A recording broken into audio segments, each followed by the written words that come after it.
My sister smiled and said, "You're good with the kids, they'll love to be with you," right after I just booked a vacation for the whole family. So while they were skiing, I went on my solo trip and left them in total chaos. I have always been the responsible one in my family. You know the type, the one everyone calls when they need something. Yeah, that's me. While my sister, let's call her Amy, and sister-in-law Sarah, did the whole marriage kids suburbs thing straight out of college. I went a different route. I focused on my career, worked my butt off at this corporate place downtown. And to be honest, I'm pretty proud of where I've gotten myself. I started as an entry-level analyst, and now I've got this sweet corner office on the 23rd floor. Those 60-hour work weeks and missed weekends actually paid off. My desk has this amazing view of the city, and sometimes when I'm working late, I just take a moment to look at all the lights and think, yeah, I did that. But my family, oh my God, they just do not get it. Every single family gathering turns into this weird intervention about my life choices. It's always when are you going to settle down, or, you're not getting any younger, or my personal favorite from Sarah, I know this nice guy from church. He'd be perfect for you. And it's not just the marriage thing. They seriously act like my job is just this cute little hobby I do between babysitting their kids. Like, hello, I'm a senior project manager handling multi-million-dollar accounts. But try explaining that to Amy when she calls me at 2 p.m. on a Tuesday, expecting me to drop everything because her son's daycare closed early. The thing is, I actually love my nieces and nephews. I've always been there for them.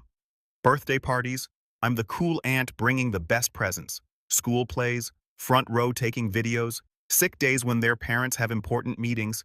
Guess who uses her precious paid time off to play nurse? But lately, I don't know, something's been feeling off. Like last month, Sarah needed me to watch her kid because she had this super important doctor's appointment. I found out later from her Instagram stories that she was actually at a spa day with her friends and she didn't even try to hide it. She just posted those stories like I wouldn't see them. When I brought it up, she was like, you wouldn't understand. Being a mom is so stressful. I really needed that break. And Amy, she's even worse with the whole, you're single so your time doesn't matter thing. Last week, she literally told me, it's not like you have anything better to do on weekends anyway. When I tried to say no to watching her kid, I was literally in the middle of preparing for this huge murder at work. But apparently, that's not as important as her wanting to go shopping with her friends. The funny thing is, well, not really funny, more like sad. I used to be okay with all this, like completely fine being everyone's backup plan and free babysitter. I told myself it was enough that they needed me, that being reliable was its own reward, or whatever. Looking back now, I can't believe I bought into that whole thing. My coworker Lisa, she's like a work mom to me, to be honest, keeps telling me I need to set boundaries. She sees how many emergency family calls I get during work hours. The other day, she straight up asked me, when was the last time someone in your family asked how you were doing? And I couldn't remember. But yeah, that's me. The reliable one, the responsible one, the one who always says yes. At least that's who I was, because something happened recently that changed everything. And typing all this out is making me realize just how messed up things were. So there I was, literally drowning in spreadsheets for this huge merger thing at work. My desk looked like a paper factory exploded on it. I had 6 different reports to finish and this massive presentation for the client next week that I hadn't even started yet. My phone starts buzzing. It's Amy now. Usually when I'm this busy, I let calls go to voicemail. But my sister has this thing where if you don't answer her first call, she'll keep calling and texting and calling again. So I picked up trying to type with one hand. Hey, you got a minute? She had that fake, sweet voice she uses when she wants something. Sure, I said, still typing. What's up? So you know Mom's 66th is coming up. I actually didn't know because nobody tells me anything until they need something from me.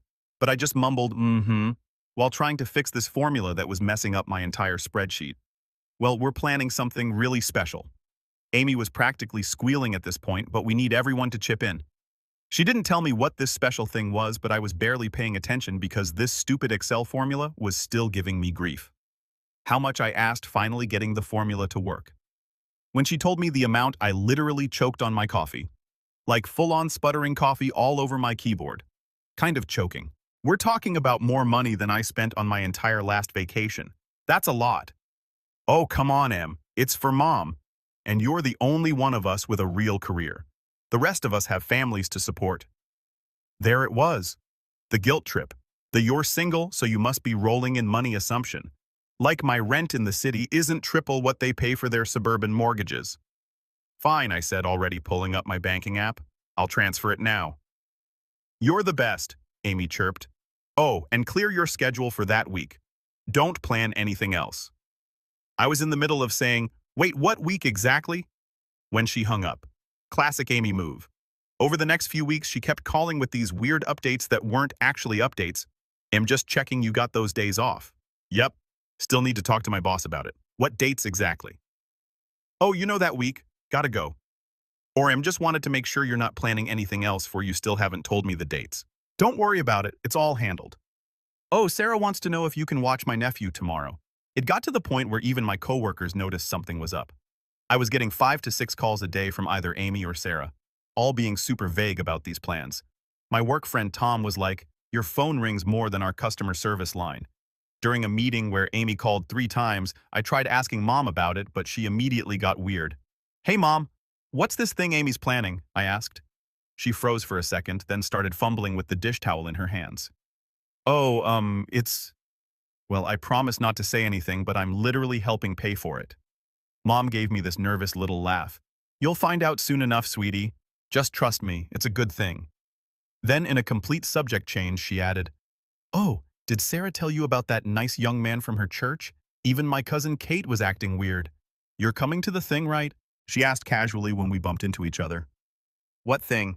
When is it? Where is it?" I shot back. Kate gave me a playful shove. "Oh, come on, just say yes. Trust me, you'll love it." "How can I say yes when I don't even know what I'm saying yes to?" I said, crossing my arms. She rolled her eyes like I was being ridiculous. Stop pretending you totally know." "No, Kate, I totally don't." Her face dropped for a split second before she forced a smile. "Well, you will soon enough." Then she practically ran off before I could ask anything else. I knew something was up. Like, nobody should be that weird about birthday plans, right? But I was so busy with work that I didn't have time to really think about it. Plus, there was this whole thing with my nephew getting sent home from school for turning his classroom into an art gallery. Translation, he drew on everything. And guess who had to leave work early to pick him up because Amy was too busy with her multi-level marketing stuff. Looking back now, I can't believe I didn't see what they were setting me up for. But I guess when you're used to being the family doormat, you don't notice when they're about to wipe their feet on you extra hard. But the whole thing finally blew up at this family dinner we do every month. Picture this. I'm already stressed out because I had to leave work early again to make it on time. I've got this massive merger presentation tomorrow that I'm nowhere near ready for, but Mom guilt-tripped me into coming because family dinner is tradition. The usual suspects were all there. Mom trying to force leftovers on everyone. Dad pretending to watch sports on his phone but actually playing Candy Crush. Sarah doing her whole perfect Christian wife act. And all the kids running around like tiny tornadoes. I'm sitting there trying to secretly check work emails under the table. When my cousin Kate goes, "Did you bring your planner? We need to check some dates." Before I could answer, Amy does this super obvious fake cough thing. The whole room goes quiet so fast you could hear one of the kids trying to sneak extra cookies in the kitchen. Actually, Amy says standing up like she's about to give a speech at the Oscars. We have an announcement about Mom's birthday. Everyone's looking at each other with these weird smiles. You know those smiles people have when they know something you don't? Yeah, those ones. "We've booked a week at Pine Valley Lodge," Amy says, all proud of herself. "All expenses paid. Full resort experience." Everyone starts cheering and congratulating Mom. Meanwhile, I'm sitting there doing quick math in my head about how much of my money they spent on this without even telling me. Then Sarah pipes up with her sugary sweet voice that she uses when she's about to say something mean. You're so amazing with the kids. They're going to love having you watch them for that week. I literally stopped mid-bite. I'm sorry." "What? Oh, don't worry." Amy jumps in. "We've got it all planned out. You can use the little cabin behind the main lodge. It's got a mini fridge and everything." "The kids are so excited to have a whole week with Auntie Em," Sarah adds. I put down my fork. "Guys, I can't take a week off. We have this huge merger happening." "Oh, that work thing." Amy waves her hand like she's swatting away an annoying fly. "Just reschedule it." "Reschedule. Are you serious right now?" "Well," Sarah says with that look she gets when she's about to say something particularly awful. "It's not like you have actual responsibilities like we do. Your job is just, a job." I stared at her. This woman who I've helped literally hundreds of times, who calls me at least twice a week to watch her kids, who once made me cancel a client meeting because her kid had an emergency. He wanted McDonald's and she was too tired to take him. "My job pays my bills," I said slowly. "And apparently, your vacation too. Don't be like that." Mom jumps in. "We're family and you're so good with the kids." "Yeah," Amy adds. "They won't behave for anyone else like they do for you." Fun fact, they don't behave for me either. Last time I watched them, one of them used my work laptop as a canvas for his finger painting phase, and the other tried to feed my phone to the toilet. But sure, they're angels with me. If you want me to watch 5 kids under 7 24/7 for an entire week, I said, you need to pay me. They all looked at me like I just suggested we should sell the children to the circus. Pay you? Sarah actually clutched her pearls, like physically grabbed the necklace she wears to show everyone how proper she is. We're family. Yeah, I said. Family who took my money for a vacation I'm apparently not even going to get to enjoy. But you wouldn't enjoy it anyway, Amy says. All matter of fact, it's not like you have a husband or kids to spend time with. You'd just be working on your laptop the whole time anyway.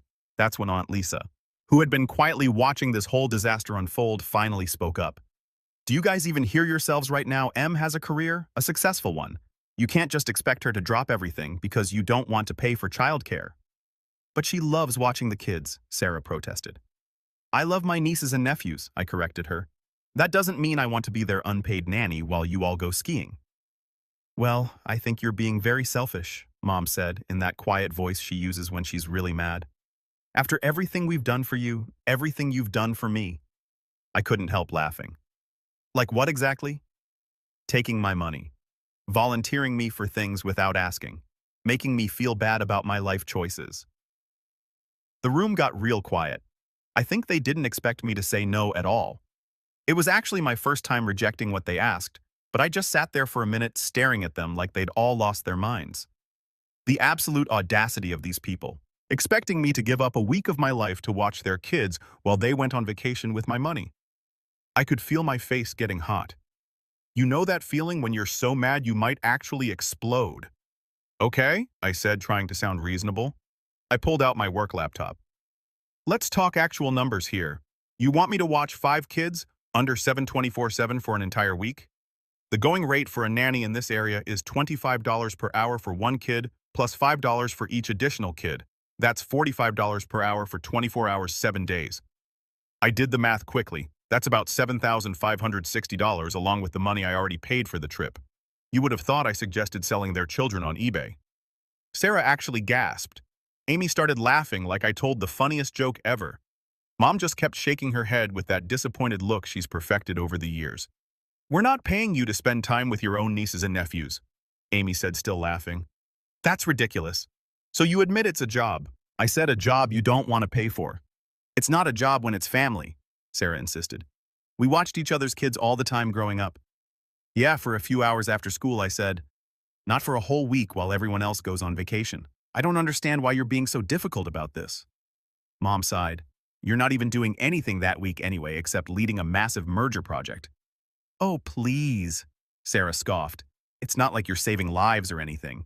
That's when Aunt Lisa, who had been quietly sipping her tea and watching this train wreck unfold, finally spoke up again. Sarah, honey, do you know what a corporate merger is? The kind of responsibility Em has? Sarah waved her hand dismissively. She sits in an office all day. How hard can it be? I manage a team of 15 people, I said through gritted teeth. We handle multi-million-dollar accounts. I worked 60-hour weeks for 10 years to get where I am. See, Amy said triumphantly. You're used to working long hours anyway, so watching the kids will be easy for you. I looked around the table at these people who were supposed to be my family. Mom was still shaking her head. Dad was still hiding behind his phone. Sarah was smirking like she'd won something, and Amy was barely paying attention while trying to stop her kid from drawing on the tablecloth. You know what I said, starting to pack up my stuff? You're right. I am used to working hard. I'm used to being responsible. I'm used to putting everyone else first. But I'm done being your free babysitter. Now you're just being dramatic, Sarah said. This is why you're still single. You know men don't like women who are so career-obsessed. That was it, the last straw. Not just the insult, but the way she said it, so smug and superior, like she'd figured out what was wrong with me and was doing me a favor by pointing it out. I stood up so fast my chair almost fell over. I'm single because I choose to be. I'm successful because I work hard. And I'm leaving because I finally realized that none of you actually care about me as a person. You only care about what I can do for you. Em started, but I didn't listen. I walked out of there with my head held high, ignoring their calls behind me. As I got in my car, I could see Aunt Lisa giving me a thumbs up through the window. At least someone in this family gets it. I drove home that night in a complete daze. You know when you arrive somewhere and don't even remember the drive there, that kind of days. I ended up sitting in my car in the parking garage of my apartment building for what felt like hours, just staring at nothing and replaying everything in my head. My phone kept lighting up with messages. Amy sending me photos of my nephew looking sad. Definitely staged. That kid can't keep a straight face for more than 2 seconds. Sarah writing paragraphs about how disappointed she was in my unchristian behavior at dinner. Mom just sending sad face emojis because she knows that drives me crazy. I turned my phone face down on the passenger seat and ignored all of it. Instead, I started thinking about all the times I dropped everything for them. The time I left in the middle of a client meeting because Sarah had a medical emergency with her son. Or when I worked through the night to make up for taking a day off to watch the kids while Amy went to a business conference, or the countless times I'd spent my weekends entertaining the kids because you're not doing anything anyway. My phone buzzed again.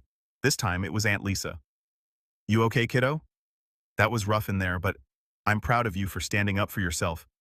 Call me if you need to talk." That's when I started crying. Full-on ugly crying with mascara everywhere and those weird hiccup sob things. I cried for all the times I'd said yes when I wanted to say no, for all the times I'd put my own life on hold to help with theirs, for all the times they'd made me feel like being single and focused on my career made me somehow less valuable as a person. Finally, I dragged myself up to my apartment. It's this nice one-bedroom place with floor-to-ceiling windows that I worked really hard to afford. Sarah always makes these little comments about how it's cute that I live in an apartment at my age. Like there's something wrong with not having a house in the suburbs.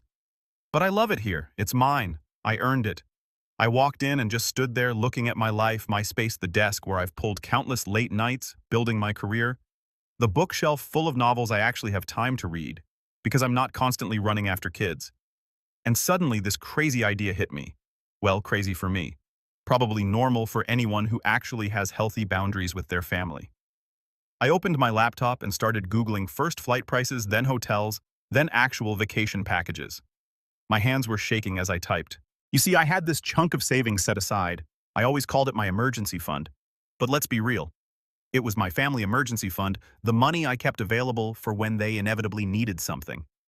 I sat there looking at my bank balance, then at the vacation packages, then at my phone that was still lighting up with guilt trip messages.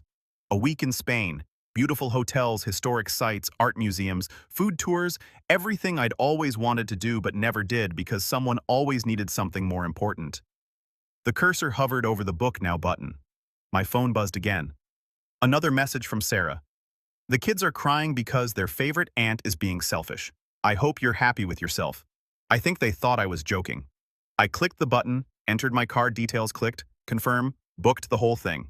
Flights, hotels, tours, a proper vacation. Not a work by the pool trip, but a real actual phone turned off vacation in Spain during the exact week they wanted me to babysit.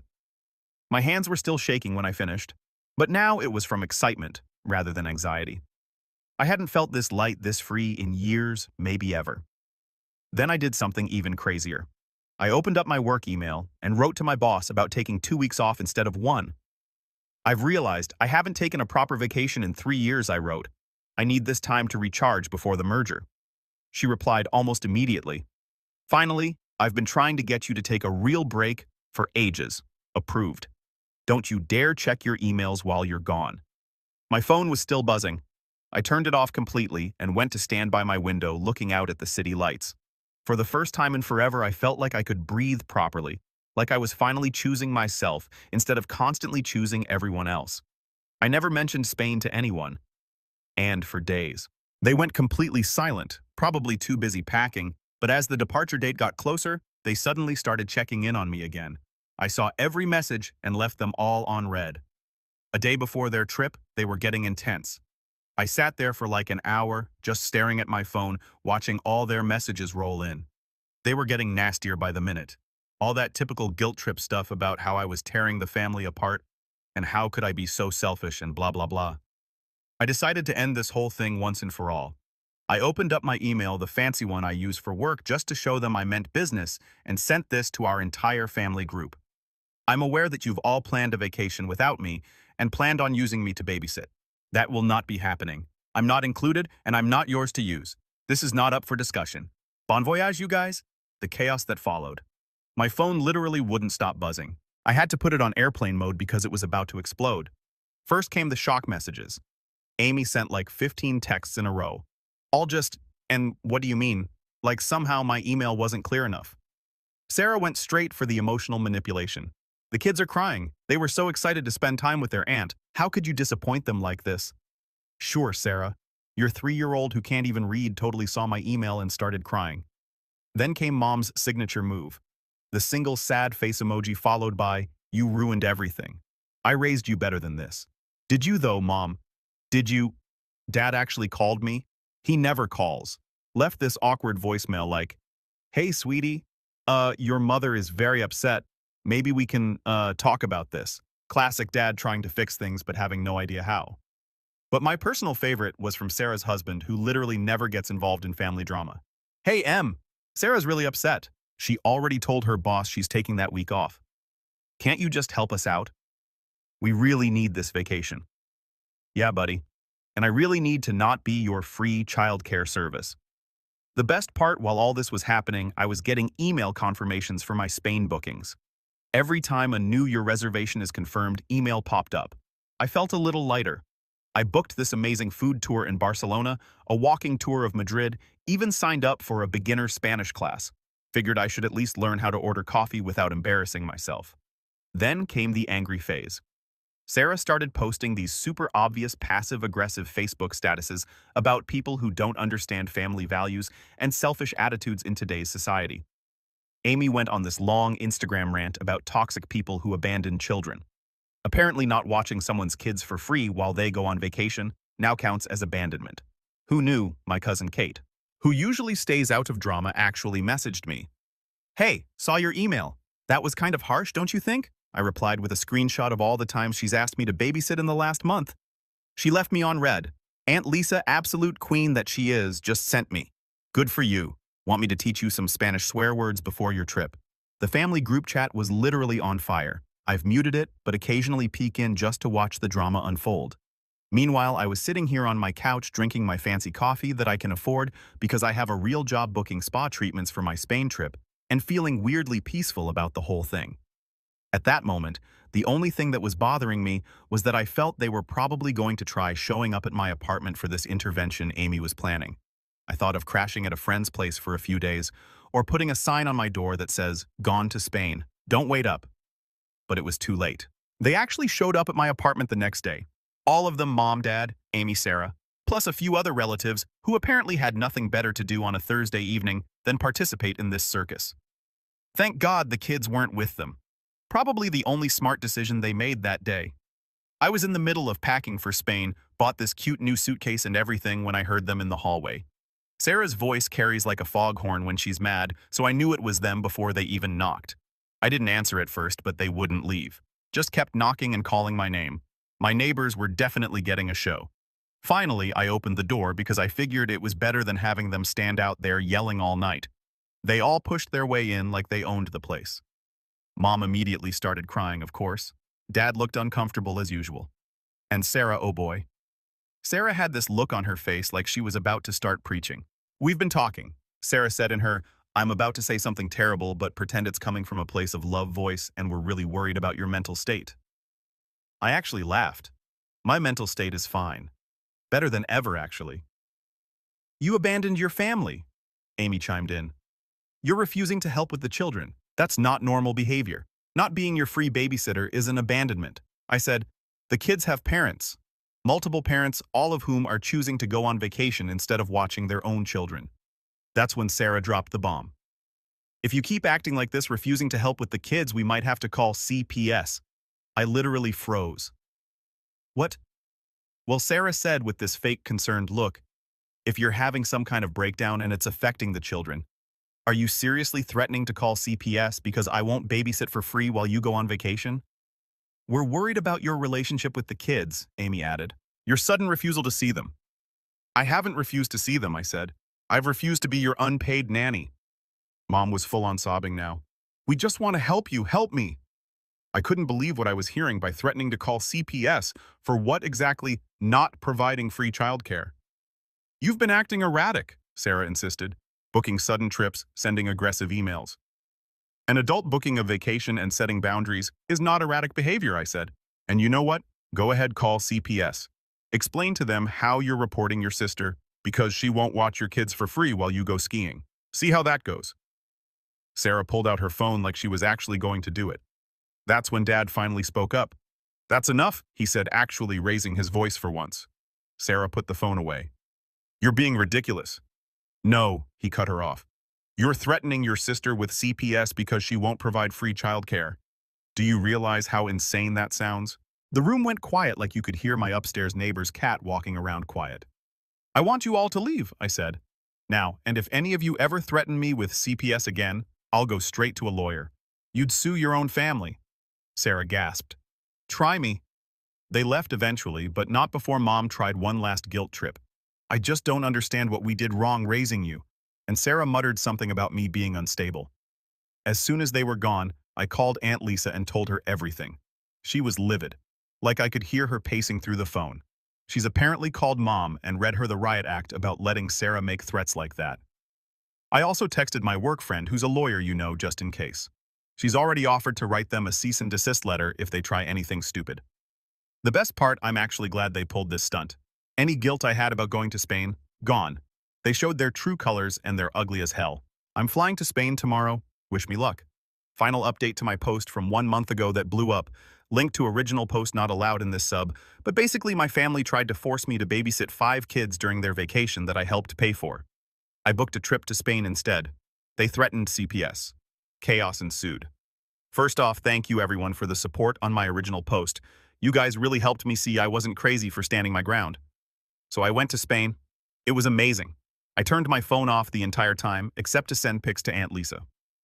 I had actual free time to do whatever I wanted, ate amazing food, went to art museums, took naps in the middle of the day just because I could. I met some cool people at my hotel, even went on a date with this British guy who was there on business. Nothing serious, but hey, apparently I'm not as undateable as Sarah claims. But the real updates are about what happened when I got back. The family drama somehow got even worse while I was gone. Sarah told everyone I abandoned the kids and ruined their vacation. They ended up having to pay actual money for a babysitter. Shocking, I know. And apparently the sitter quit after 2 days because the kids were too hard to handle. Weird how they're angels when I watch them, though. Amy is still doing damage control with her multi-level marketing group because they had to cancel their business retreat, also known as planned shopping trip, when she couldn't find free childcare. She's been posting these long Facebook rants about family loyalty that everyone knows are about me. Mom keeps sending me these weird articles about career burnout and finding balance in life. I finally blocked her number after she sent one called The Emptiness of Success Without Family. But here's the good stuff. I met someone, and yeah, we're actually dating like real grown-up dating. He's single, loves to travel, and get this, he actually asks about my job and thinks it's impressive, instead of treating it like some cute little hobby. We're already planning a trip to Portugal in the spring. The merger at work, absolute success. Got a massive bonus and a promotion. My boss actually mentioned how much more focused I've been since setting boundaries with my family. Turns out not having your phone blow up with emergencies every hour helps your work performance.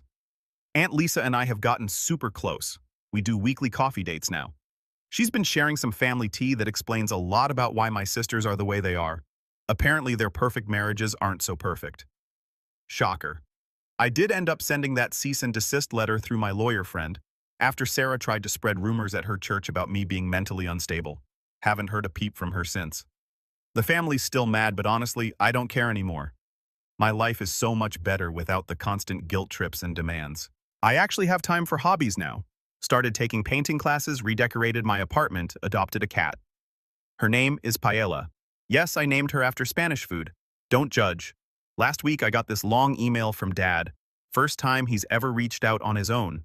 He actually apologized for not standing up for me sooner and said he's proud of how I've handled myself. That meant a lot, even though I'm not ready to fully let them back in my life yet. So yeah, that's where things stand. I'm happier than I've been in years. My calendar is full of things I want to do instead of family emergencies. The only baby I take care of now is my sourdough starter. Okay, and maybe paella, kind of a baby.